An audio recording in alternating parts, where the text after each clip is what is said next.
I never thought babysitting could be so terrifying. It was a moonlit night when I arrived at the Johnsons' house, ready to spend a few hours with their 2 young children while the parents enjoyed a much-needed evening out. The house seemed peaceful enough, its walls adorned with family photos and children's drawings. Little did I know that darkness was lurking in the shadows, waiting to consume us all. The parents left detailed instructions and assured me that the children were fast asleep upstairs. With a smile, they waved goodbye and disappeared into the night, leaving me alone with an unsettling feeling I couldn't shake off. As the minutes turned into hours, an eerie silence settled over the house. I sat on the living room couch, trying to distract myself with a book, but my eyes kept wandering to the dimly lit hallway leading to the children's bedrooms. Shadows danced on the walls, whispering secrets I couldn't comprehend. Then, a noise echoed from upstairs, a faint creak followed by giggles that sent a shiver down my spine. The children were supposed to be asleep, but curiosity pushed me to investigate. I climbed the creaking stairs, my heart pounding in my chest with each step. Upon reaching the top, I was greeted by a dimly lit corridor. The children's bedroom doors stood slightly ajar, allowing thin slivers of pale light to escape. My breath caught in my throat as I heard a whisper, barely audible, calling my name.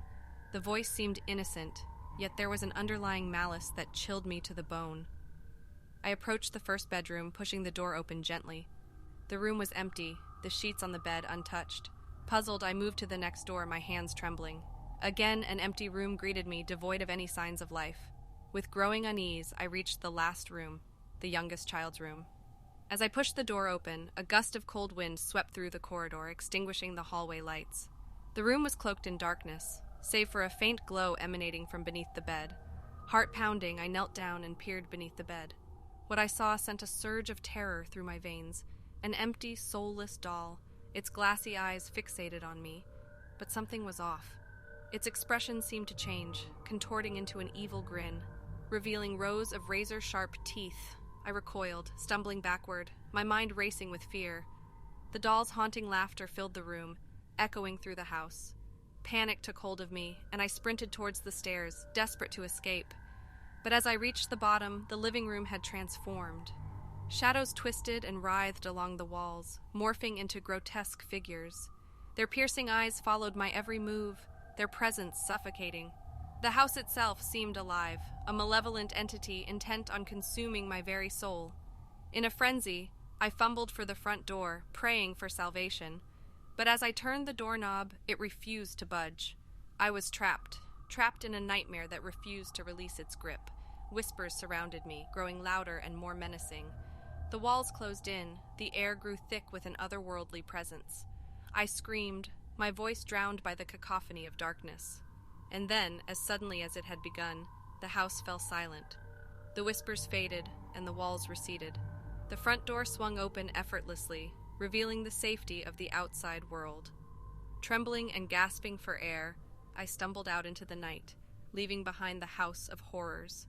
The children's parents returned to find me huddled on the porch, my eyes haunted by the terrors I had witnessed. Babysitting would never be the same again. The innocence shattered, replaced by the harrowing knowledge that evil can lurk in the most familiar of places. And as I looked back at the Johnsons' house, I couldn't help but wonder, what sinister forces had been unleashed that night?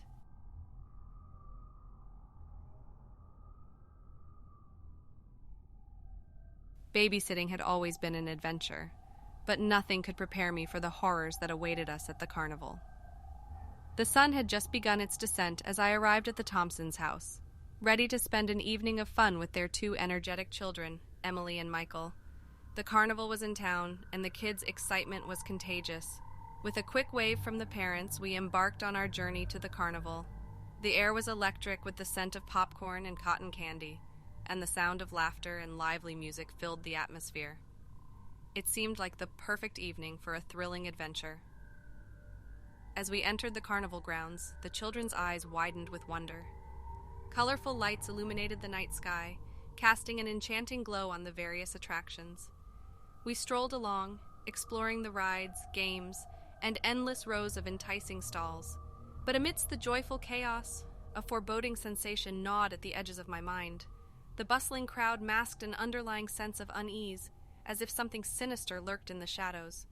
I brushed it off as my imagination running wild, eager to join the children in their innocent delight.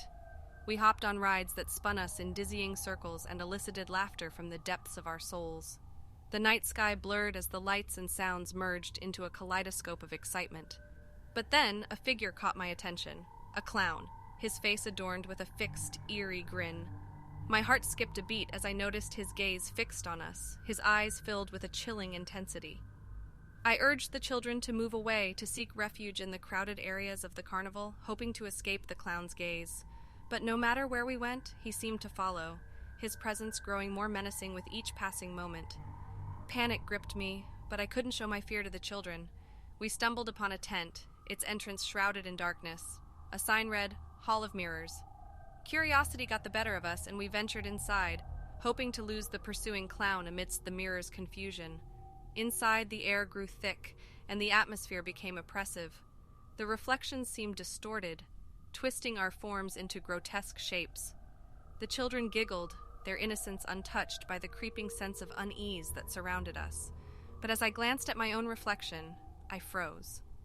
The distorted image before me revealed a lurking horror, a reflection of the clown, grinning maliciously, his eyes gleaming with madness. It wasn't a trick of the mirrors. The clown was there, hiding in the depths of the twisted maze. Frantically, I called out to the children, urging them to follow me. But the mirrors played tricks on our senses, leading us deeper into the maze of distorted reflections. The clown's laughter echoed through the hall, bouncing off the mirrors, disorienting us further. With each turn, the mirrors became more nightmarish, showing twisted versions of ourselves, mocking and taunting us. Fear clutched at my throat as I realized we were trapped in the twisted world created by the malevolent presence of the clown. Finally, we stumbled upon a dead end, surrounded by mirrors reflecting the twisted forms of the clown. His laughter reverberated through the hall, growing louder and more deranged. The children clung to me, tears streaming down their faces, their innocence shattered by the terror that surrounded us. In a desperate bid for escape, I smashed a nearby mirror, hoping to break free from the nightmarish trap. The glass shattered, raining shards around us, and the clown's laughter abruptly ceased. The distorted reflections vanished, leaving us in a disoriented daze. We stumbled out of the Hall of Mirrors, gasping for air, the carnival now an ominous maze of darkness and uncertainty. The laughter and music had transformed into a haunting silence, and the once vibrant atmosphere felt heavy with a malevolent presence. Terrified, we fled the carnival, leaving behind the nightmares that had consumed us. The Thompsons returned to find us huddled together, shaken and scarred by the horrors we had endured. Babysitting would never be the same. The carnival, once a symbol of joy and wonder, had become a twisted realm of nightmares and fear. And as I looked back at the fading lights, I couldn't help but wonder what other unspeakable horrors lay hidden within the realms of childhood innocence.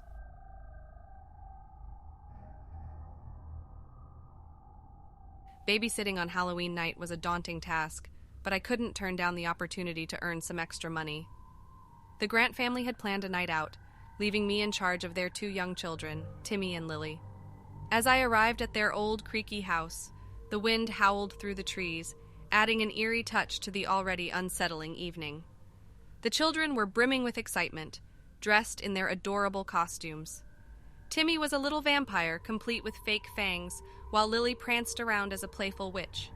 With nervous smiles, the parents left, assuring me that they would return before midnight. As the sun dipped below the horizon, the house became cloaked in darkness. The flickering glow of jack-o'-lanterns provided the only source of light. The atmosphere was charged with a peculiar energy, as if the spirits of Halloween were whispering in the shadows. We settled in the living room, surrounded by bowls of candy and a Halloween movie playing on the television. But as the movie played, strange noises echoed throughout the house, a distant creaking, whispers carried by the wind. I dismissed it as the normal sounds of an old house, trying to keep the children's fear at bay. But then, the doorbell rang. A chorus of high-pitched laughter filled the air. I reassured the children that it was just trick-or-treaters and opened the door. To my surprise, there was nobody there, just an empty porch and the chilling sensation that we were being watched. Unease settled over us, and I quickly closed the door, hoping to resume our Halloween movie night. However, as we huddled together on the couch, the doorbell continued to ring, each time accompanied by that haunting laughter. It echoed through the house, growing louder and more menacing. With trembling hands, I ventured to the front door once more, determined to put an end to the prankster's game. But when I opened the door, my heart froze. Standing before me were children, their faces hidden beneath masks of pure malevolence. Their laughter had transformed into a chilling silence. The children stared at me with empty, soulless eyes. Fear consumed me as I realized they were not ordinary trick-or-treaters. Without warning, they lunged forward, their grotesque masks contorting into expressions of hunger and evil. I slammed the door shut, their nails scratching at the wood, their whispers reverberating through the house. In a panic, I rushed back to the living room, finding Timmy and Lily huddled in a corner, their faces pale with terror. I had to protect them. We barricaded ourselves in the room, but the air grew colder, the whispers growing louder. As the clock ticked closer to midnight, the house became a battleground between the forces of darkness and our fragile hope. Shadows danced along the walls, taking on twisted forms that seemed to be closing in on us. The very foundation of reality trembled beneath our feet. Then, as the clock struck midnight, silence fell. The children outside vanished, leaving behind an eerie calm. The night was over, and the grandparents returned, oblivious to the horrors we had endured. I never babysat on Halloween again. The memories of that night haunt my dreams, a chilling reminder that on this night of festivities, darkness lurks just beyond the veil of masks and costumes. And as Halloween approaches each year, I can't help but wonder, what nightmares will awaken once more?